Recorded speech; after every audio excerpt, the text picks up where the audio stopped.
How to budget, save and earn money. हम Indians 25-30 साल तक जॉब में मेहनत करते हैं, लेकिन जब पैसों की जरूरत होती है तो पता चलता है कि इतना पैसा तो सेव ही नहीं कर पाए।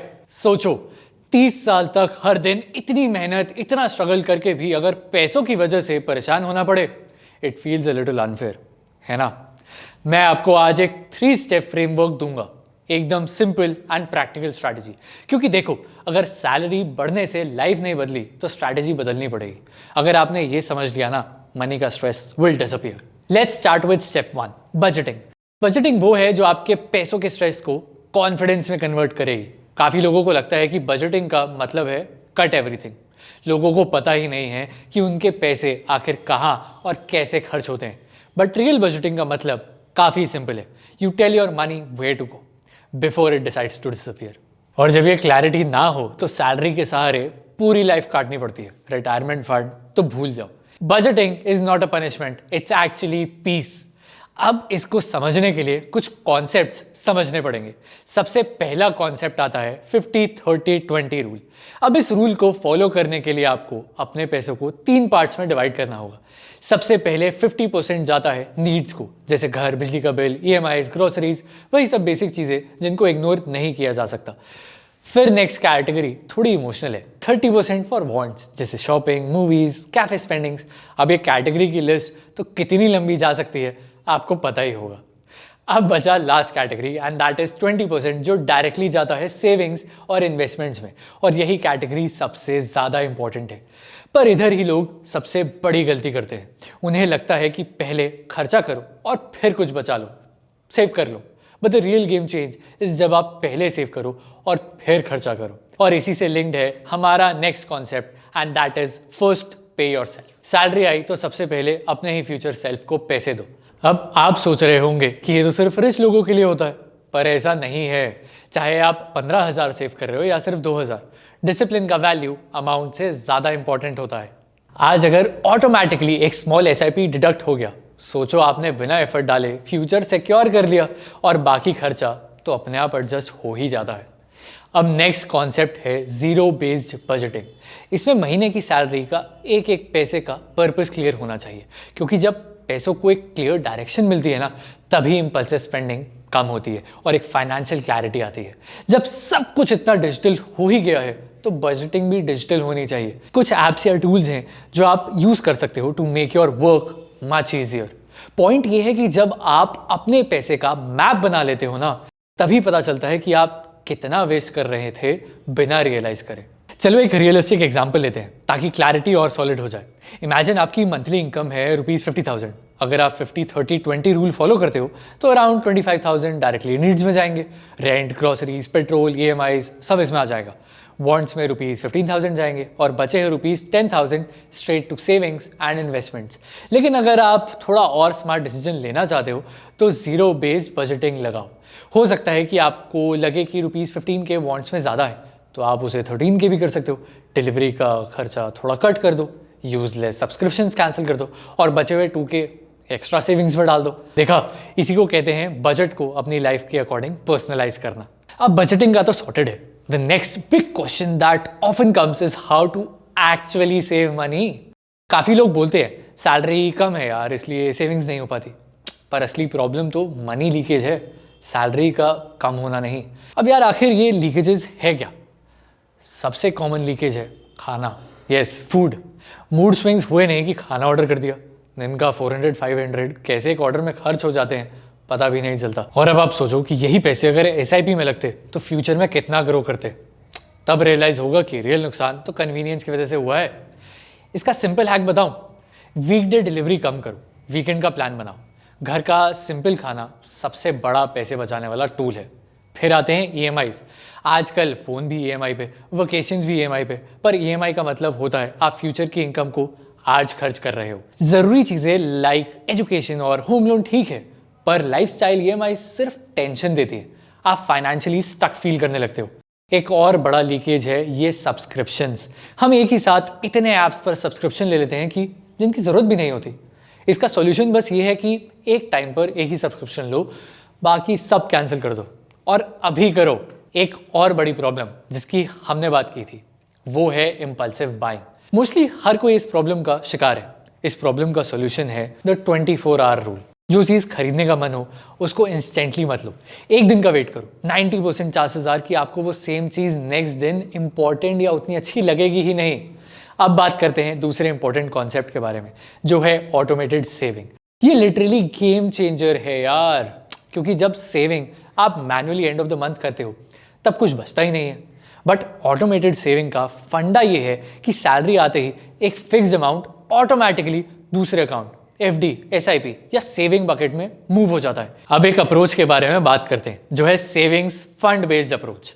ये सबसे प्रैक्टिकल तरीका होता है सेविंग को मीनिंगफुल बनाने का, क्योंकि यहाँ आप रैंडम बचा हुआ पैसा साइड में नहीं रखते, बल्कि आप हर सेविंग का एक पर्पस सेट करते हो। जैसे एक फंड सिर्फ इमरजेंसीज के लिए, एक ट्रैवल गोल्स के लिए और एक लॉन्ग टर्म रिटायरमेंट के लिए। क्योंकि जब आपके पास डेडिकेटेड फंड्स होते हैं ना, तो आपको खुद फील होता है कि आप किस चीज़ के लिए सेव कर रहे हो। ये क्लैरिटी बहुत पावरफुल होती है, क्योंकि आप अननेसेसरी स्पेंडिंग को नेचुरली कट कर देते हो। अब जब बजटिंग और सेविंग का बेस स्ट्रांग हो चुका है, तो तीसरा स्टेप आता है जो सबसे ज़्यादा लाइफ चेंजिंग होता है, and that is learning how to earn more money. क्योंकि एक पॉइंट के बाद सेविंग की भी लिमिट होती है यार, बट अर्निंग की नहीं। हम सोचते हैं कि सैलरी बस कंपनी डिसाइड करती है, हम नहीं। बट इसका सच थोड़ा डिफरेंट है। पहला सबसे बेसिक पर सबसे इंपॉर्टेंट स्टेप है टू अपग्रेड योर स्किल्स, क्योंकि चाहे फील्ड कोई भी हो, अपने स्किल्स को अपग्रेड करते रहना बहुत जरूरी है। There is even a famous saying by Jim Rohn, formal education will make you a living, self education will make you a fortune. और अगर स्किल्स पुरानी हो रही हो तो ग्रोथ रुक जाती है, लेकिन एक न्यू स्किल, एक सर्टिफिकेशन, एक कोर्स या एक सॉफ्टवेयर प्रोफिशिएंसी आपको काफ़ी ज़्यादा बेनिफिट दे सकती है। और इन स्किल्स को सीखने के लिए एक्सपेंसिव कोर्सेज की ज़रूरत नहीं होती। फ्री रिसोर्सेज में आप बेसिक्स मास्टर कर सकते हो, और ये स्किल्स डायरेक्टली आपकी अर्निंग बूस्ट करते हैं। अब दूसरा आता है सैलरी नेगोशिएशन। ये शायद करने में काफ़ी लोगों को अजीब लगे, या ऑलरेडी लगता भी होगा, बट ग्लोबली ये हर कोई करता है। क्योंकि जब आप अपनी वैल्यू, अपने अचीवमेंट्स और अपडेटेड स्किल्स क्लियरली बताते हो, तो इंक्रीमेंट मिलना मुश्किल नहीं होता। देखो, एक सिंपल सा रूल है, जब तक आप नेगोशिएट नहीं करोगे, कंपनी अज्यूम करेगी कि आपको जो मिल रहा है उससे आप कंफर्टेबल हो। बट नेगोशिएशन का प्रोसेस भी रिस्पेक्टफुल और डेटा ड्रिवन होना चाहिए। अपने वर्क इम्पैक्ट को मेजर करो, नंबर्स दिखाओ और कॉन्फिडेंटली नेगोशिएट करो। अब साइड इनकम्स की बात करें। साइड इनकम्स का मतलब ये नहीं आप अपनी मेन जॉब को रिप्लेस कर दे। बस एक्स्ट्रा इनकम के लिए साइड हसल करने की जरूरत है, ताकि इनकम और एक्सपेंस के बीच का गैप इंक्रीज हो सके। इंडिया में सबसे कॉमन और बिगिनर फ्रेंडली ऑप्शंस है tutoring, designing, voice over gigs, reselling और इवन वीकेंड फ्रीलांसिंग प्रोजेक्ट्स। इन सब में एंट्री बैरियर कम है और अर्निंग पोटेंशियल डिसेंट। आप चाहो तो महीने का ₹5,000 to 10,000 इजीली आ सकता है। अब एक एग्जांपल देता हूँ जिससे आपको साइड इनकम की वैल्यू और पता चलेगी। एक फ्रेंड है मेरा, Aditya, he is from Jaipur, जिसने पिछले साल डिसाइड किया कि वो अपने सैलरी के अलावा भी कुछ अर्न करेगा। अब उसने क्या किया, वीकेंड्स पर कैनवा डिज़ाइन प्रोजेक्ट्स लिए, थोड़ा डिज़ाइन की ऑनलाइन ट्यूटरिंग भी शुरू की, and with in a few months he started earning a consistent 10,000 rupees extra every month. एक साल में उसने सिर्फ एक्स्ट्रा अर्निंग से 1.2 लाख बनाए। और सबसे अच्छी बात, ये पूरा पैसा वो डायरेक्टली इन्वेस्टमेंट्स में डालता था, और इससे आज उसका इन्वेस्टमेंट ग्राफ स्टेडीली ग्रो कर रहा है, only because he added one simple habit, and that is earning extra and investing it immediately. अब इसी के साथ एक और इंपॉर्टेंट पॉइंट आता है, and that is to start investing early. Extra earn करके अगर आप उसको जस्ट बैंक में रख दोगे तो उसका इम्पैक्ट कम होगा ही ना, लेकिन अगर वही पैसा SIPs, इंडेक्स फंड्स या सेफ कंसिस्टेंट इंस्ट्रूमेंट्स में जाए तो कंपाउंडिंग उसको मल्टीप्लाई करता है। अर्ली स्टार्ट का एडवांटेज ये होता है कि छोटी अमाउंट भी लॉन्ग टर्म में मैसिव बन जाती है। So earning extra and investing early is literally the fastest road to stable wealth. तो बॉटम लाइन सिंपल है कि earning more is the growth engine. जब आप स्किल्स अपग्रेड करते हो, सैलरी कॉन्फिडेंटली नेगोशिएट करते हो और एक एक्स्ट्रा इनकम स्ट्रीम बिल्ड कर लेते हो, तब आपका फाइनेंशियल जर्नी नेक्स्ट लेवल पर शिफ्ट हो जाता है। टेंशन कम होती है, अपॉर्चुनिटीज बढ़ जाती हैं और पैसा फाइनली आपके फेवर में काम करना शुरू करता है। मंथ फाइनेंशियल प्लान की ये वो रोड मैप है जो आपको पूरा साल गाइड करेगा, बिल्कुल स्टेप बाय स्टेप, बिना ओवरवेल्म की। पहले 3 महीने सिर्फ 2 चीज़ें करनी है, और वो है कि एक सॉलिड बजट बनाना है और अपना इमरजेंसी फंड सेटअप करना है। ये स्टार्टिंग फेज होता है जहां आप अपने फाइनेंसेस को कंट्रोल में ले आते हो, और इससे आपका फाउंडेशन स्ट्रांग होता है। और देखो, बेस को स्ट्रांग करना इज वेरी वेरी इंपॉर्टेंट। फिर मंथ 4 से 6 तक नेक्स्ट काम करो। SIP शुरू करो। इस स्टेज में आपका अमाउंट ज़्यादा मैटर नहीं करता, अमाउंट चाहे जितना भी हो, इंपॉर्टेंट है बस स्टार्ट करना। मंथ 7 से 9 तक फोकस सिर्फ ग्रोथ पर होता है और इसी स्टेज में आप एक हाई इनकम स्किल सीखते हो और ये कोई भी स्किल हो सकती है जो आपकी अर्निंग कैपेसिटी को नेक्स्ट लेवल तक ले जा सके। इसके बाद आखिरी के 3 महीने सबसे ज़्यादा इंटरेस्टिंग होते हैं क्योंकि ये वो फेज़ है जहां आप अपनी सेकेंड इनकम स्ट्रीम एक्टिव करते हो। फ्रीलांसिंग हो, पार्ट टाइम हो या कोई साइड हसल हो, जो भी हो बस आपके स्किल सेट के साथ बेस्ट फिट करे। बस एक सिंपल चीज़ याद रखो, 12 months of effort and the rest of your life becomes lighter। अब अगर ये सब एक सिंपल सी लाइन में समझना हो तो बस इतना सुनो, control your money today so that your money works for you tomorrow. ये बात जितनी सिंपल है बोलने में उतनी ही इंपॉर्टेंट है समझने के लिए, और अगर इसकी इंपॉर्टेंस समझ ली ना तो लाइफ उतनी लाइट फील होने लगेगी। क्योंकि मेहनत तो हम सभी करते हैं, बस प्रॉब्लम इतनी सी है कि बिना डायरेक्शन के हमारा पैसा बिखर जाता है। लेकिन जब आप बजटिंग से क्लैरिटी लाते हो, सेविंग से सेफ्टी बनाते हो और अर्निंग से ग्रोथ ऐड करते हो, तब पैसा सिर्फ नंबर नहीं एक टूल बन जाता है।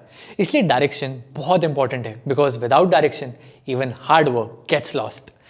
ये बात ज़रूर याद रखना कि जो लोग आज प्लान बनाते हैं वही कल पीस ऑफ माइंड अफोर्ड कर पाते हैं। और एक बात और, फाइनेंशियल फ्रीडम कोई लॉटरी नहीं, एक हैबिट है और ये आज से ही शुरू होती है।